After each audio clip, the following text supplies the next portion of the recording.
Good afternoon, everybody, and welcome to Hot Cash from the King of Spice. That's me, Bo McBrayer. This is a Nimble with Numbers production, Nimble W Numbers. Make sure you like, subscribe, and jingle the bell for notifications when we go live with DFS winning strategy. This is a cash game short video going over all the best cash plays that I have come up with for week 4 in the NFL slate. 12 games on Sunday on the main slate. These are going to be points per dollar values based on volume. That's the way to win cash games, is you want to maximize the likelihood that your players are going to hit 3 or 4 times their points per salary dollar value. Really, the player pool is a little narrower this week than it was last week. We killed it last week, won all of our cash games, won my head-to-head with Nimble himself and a bunch of other people that want to challenge me. Go ahead, hit me up on DraftKings. But let's jump into the quarterback position. Josh Allen, 8,400 on DraftKings, is facing the worst defense against the quarterback position in the NFL. That's the Baltimore Ravens, who have old, banged-up corners and secondary members. They are going to be ripe for the picking against Josh Allen, Stephon Diggs. I think Josh Allen's an easy play. Even at 8,400, he's worth every penny. I'm doing a fade of Lamar Jackson this week because he is facing Buffalo, which is a heavily zone defense. They never blitz. They rush 4. They're going to try to keep Lamar in the pocket. They're going to be pretty successful at it. So where Lamar is a good leverage play in GPP formats, because I think a lot of people are fading him at his price this week, I do think I'm going to look elsewhere in cash games, and I'll probably look at Jalen Hurts instead. Jacksonville's defense has not been bad, but Jalen Hurts is averaging 30.8 DraftKings points per game. That's really good, and he's just too easy to plug in there. 8,200. 7,100, I'm going to go back to the well with Justin Herbert this week. He looked pretty decent last week. No Keenan Allen this week. It makes it tough to really put in there and expect a lot of upside for a tournament play. But against Houston, who's better against quarterbacks than they are against running backs, I still think that Herbert's going to lean on his short passing game and maybe take some shots over the top at Mike Williams and Josh Palmer. So yes, you can play Justin Herbert this week at 7,100. Next play is Aaron Rodgers at 6,300. I'm not exactly expecting a lot out of Rodgers as far as upside this week. New England is not that good against the pass. They're better against the run. Well, that's fine. Aaron Rodgers is going to put up some decent numbers at his price point. That's the reason I'm playing him in cash this week, is Aaron Rodgers at 6,300 is an easy value. That there's no way he's not going to turn in value at that price against a New England secondary that's given it up this year, 27th against opposing quarterbacks so far through 3 weeks. Moving down, there's only one more quarterback I'm going to be playing a lot of, and surprise, Zach Wilson. I just think that he's going to throw the ball quite a bit. He's not going to throw it like as many as Joe Flacco will, but Pittsburgh is exploitable through the air. And Joe Flacco, even with how much he threw at such a low ADOT, he was averaging 18.9 fantasy points per game. I think Zach Wilson can even do better than that against Pittsburgh in a sneaky shootout type game. The Jets offense has tons of weapons. We haven't seen all these weapons with Zach Wilson yet. I think the prognosis for the Jets is very positive this week. So I will be playing some Zach Wilson in cash games. Surprise, surprise. Moving on to the running back position, Jonathan Taylor, lock him in. That's an easy one. 8,800 is actually pretty cheap for Jonathan Taylor in a cash game. He's tough to build around in a GPP to make a nice upside pick. But as far as value goes, Jonathan Taylor is going to be fine against Tennessee, who's not very good at stopping the run. They're one-trick punting on defense, and that's getting pressure. So I maybe think Matt Ryan has a rough day, but Jonathan Taylor is primed to have a really big one here. Down to Saquon Barkley at 8,000. This guy's just locked in. He's so good. He's back. He's fully healthy. He says that he even sees his old self when he watches tape. That's scary because his old self is as good as it gets. Saquon Barkley at 8,000 flat against the Bears at home at MetLife Stadium. My play of the week at running back is Austin Eckler. He's overdue. He's simply getting all the passing volume we want him to have. He's just not putting it in the end zone, and he hasn't really busted off any big runs. He's only averaging 2 yards a carry this season. That's going to go up against the worst tackling team in the league. The Houston Texans just got lit up by Khalil Herbert. I'm expecting a big performance from Austin Eckler at 7,700.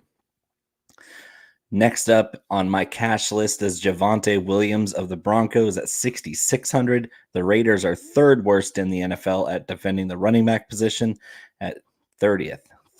And this is a late window game. So if you want to flex Javonte Williams out there as your third running back, by all means, that's a great move at Vegas indoors. This game might have a little bit of shootout potential. I think that the Broncos get right a little bit. Put me on board with Javonte Williams, especially at 6,600 with a banged up Melvin Gordon. So if Gordon is limited in any way, we're going to see more and more Javonte Williams, maybe a little bit more Mike Boone. That's gross. But Javonte getting a lot of passing volume this year, which is excellent. And he's going to find the end zone this week. Lock it in. Javonte Williams will score a touchdown this week at Las Vegas. Going down even more. Jamal Williams is a fine cash play. I just don't think that game is going to be as exciting as people are making it out to be. Hardly any weapons for the Lions left over. Jamal's just a plug-in play. 6,100 is a little expensive for him, even though.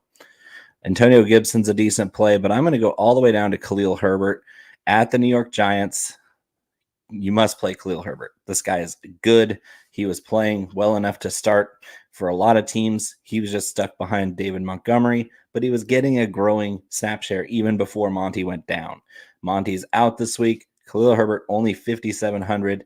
This is a smash spot at New York. New York is 22nd against opposing running backs, and Herbert is averaging 16.8 DraftKings points per week. That's an easy pick. He's one of my favorite plays this week in any format.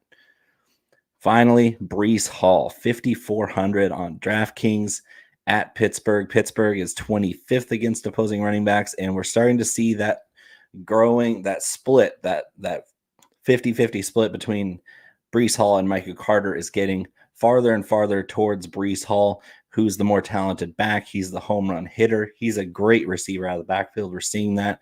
And Zach Wilson, even though he does not check down as often as Joe Flacco, I mean, who does? Breece Hall is still going to get a lot of work in this game, and at 5,400 with his upside, this is a huge smash spot in tournaments, and I still think it's a really good value in cash games. My last cash play at the running back position, get ready. It's going to surprise you. Yeah, this is going to be fun. It's going to be Rashad Penny. Rashad Penny, 4,900. At Detroit.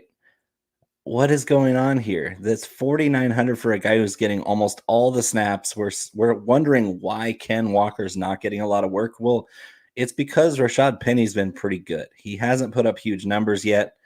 14 carries for 66 yards and 1 catch last week. Not the best numbers because he didn't score a touchdown, but at Detroit, who's second worst against the running back in the NFL, I think Rashad Penny could go completely bonkers this week at 4,900. I just need him to score 15. I think he's in line for a 100-yard day, possibly score a touchdown. It's until we see Ken Walker take and earn more of that snap share. Pete Carroll's just going to ride the hot hand. Rashad Penny is the guy that he trusts the most. I'm gonna just push my chips in at that price, 4,900. I'm not even a huge Rashad Penny fan. You don't have to be to win at DFS. Rashad Penny's great for this one. Let's go to wide receiver. There's quite a few here, but number one on the board, Stephon Diggs, 8,400. Go skinny stack in your cash games with him and Josh Allen. That's fine. You don't have to stack in cash games, but when it's obvious like this against Baltimore, it's an absolute smash spot. Baltimore doesn't have anybody that can cover Stephon Diggs. I just think that you can get away with it and save elsewhere. There's lots of good values on this slate. Devontae Adams is fine, but Denver's really tough on the outside, and they have not been looking his way as often as they should. I think that continues this week against a tough cornerback set for the Denver Broncos. I'm all in on A.J. Brown again this week. Don't get cute. this week. AJ Brown's a smash spot. Michael Pittman's a smash spot at 7,200. Moving through, CeeDee Lamb, okay spot. I'm going to be fading Christian Kirk this week because you're actually getting a tougher slot corner matchup. Just like last week, Kirk got bailed out by a touchdown last week where his performance was kind of mediocre, but he scored a touchdown, so it paid off. I don't think he scores a touchdown against Philly this week, and I think he maybe barely cracks double digits at 6,600. That's not good enough for a cash game. Cortland Sutton, again, not getting a ton of volume in this offense. I'm not happy with how the offense in Denver is rolling. I'm not trusting them in cash games.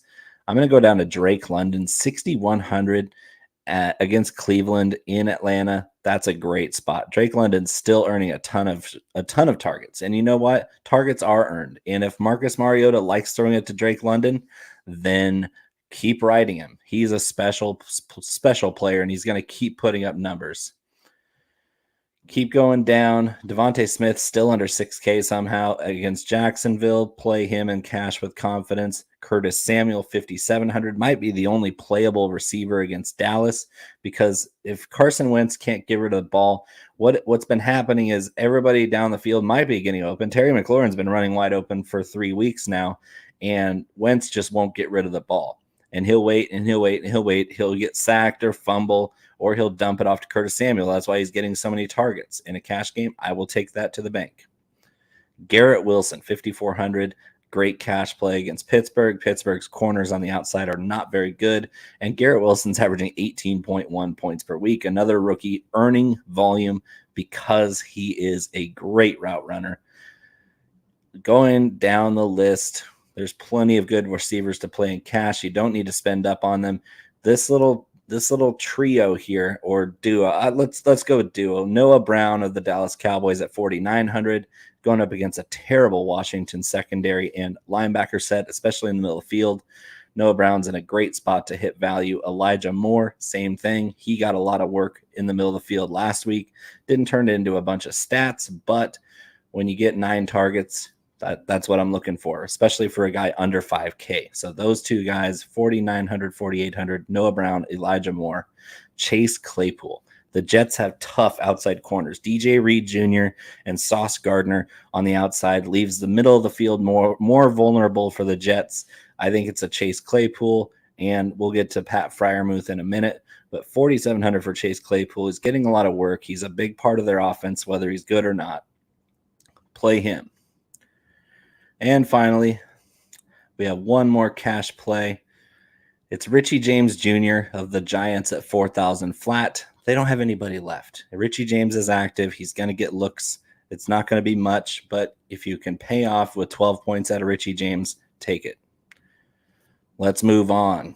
Tight end position. Mark Andrews, play him. Darren Waller, play him. Kyle Pitts, play him. Why not? He's going to get the squeaky wheel treatment for the foreseeable future. I think the better plays for tight ends and cash games are farther down the list. However, Pat Freiermuth at 4,200. We mentioned the middle of the field is vulnerable for the Jets. They haven't been too bad against the tight end position, but they also haven't faced any really, really tough ones. Pat Freiermuth is a good spot here. So is TJ Hawkinson, who might be the only healthy receiver the Lions have this week. No Amon-Ra St. Brown, no DJ Chark. And if you're going to rely on Khalif Raymond and Josh Reynolds to get you points, you're going to lose. TJ Hawkinson is going to run lots of routes this week, and at 4,100, my goodness, that's a great spot. Seattle Seahawks can't cover anybody. They have no defense whatsoever. Going down, David Njoku at 3,700 is a great spot. The Falcons are second worst against tight ends this year, and that leads me to believe that the Browns, who rode David Njoku hard last week, put up big numbers. He's going to have another good week. Tyler Conklin is tight end 3 on the DraftKings points per game. Unbelievable. 3,600. I don't know if I can trust him in cash, but the Steelers are not good in coverage. So play Tyler Conklin if he can't fit in an extra 100 to get David Njoku.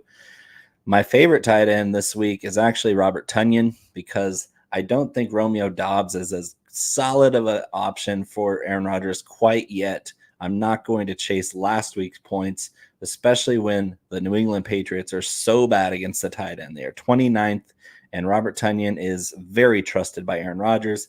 I think he scores a touchdown this week. So chalk it up. I said Robert Tonyan's going to score a touchdown this week. I am high on him. And finally, we talked about Daniel Bellinger a little bit because at 2,800, he is the most reliable weapon that Daniel Jones has besides Saquon Barkley. He's a rookie. He's a good receiving tight end. He reminds me a lot of Dalton Schultz last year, where the Cowboys kind of got hit by the injury bug, and Dalton Schultz kind of just got open. And he's nothing special. He can't block. He can't really run routes that well, but he just seems to just sit down and catch the ball and fall down. But in PPR, 2,800, I only need 10 points out of Daniel Bellinger to pay off at value. I'll play that all week long. Finally, let's go to defense and special teams. I'm only going to have a couple in my pool for any type of contest. The Dallas Cowboys at 3,500.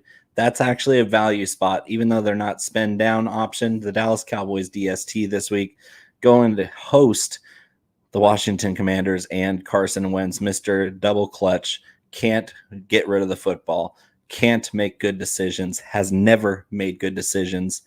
He's going to get lit up. The Cowboys, I think, might score 20 points on DraftKings this week because the Commanders are going to turn the ball over a bunch, and the Cowboys lead the NFL in sacks and pressures. They're going to force Carson Wentz into a ton of mistakes. So I would probably have 90% exposure to this Cowboys DST this week. And if I'm going all the way down the board, I'm going to go to, I hate to say it, but I'm going to hedge my bets with the Patriots defense at 2,300, hoping that the lack of weaponry for Aaron Rodgers turns into a lack of scoring points, and maybe the Patriots get a good special teams play. We haven't seen the real upgrade in the special teams play for the Packers quite yet, even though they couldn't have been worse than last year. I think the Patriots might score a special teams touchdown in this game. So 2,300, spend all the way down to the bottom at the Patriots at 2,300. But most of what my lineups are going to have is finding a way to get the Dallas DST in there. This has been Hot Cash from the King of Spice. Once again, like, subscribe, Nimble W Numbers on YouTube, and let us know how we did. Jingle that bell for the notifications. Hit me up on Twitter at Bo_McBigTime. Also hit up Scott Simpson at Nimble W Numbers. Thank you all. Good luck tomorrow. Let's win big. Have a good day.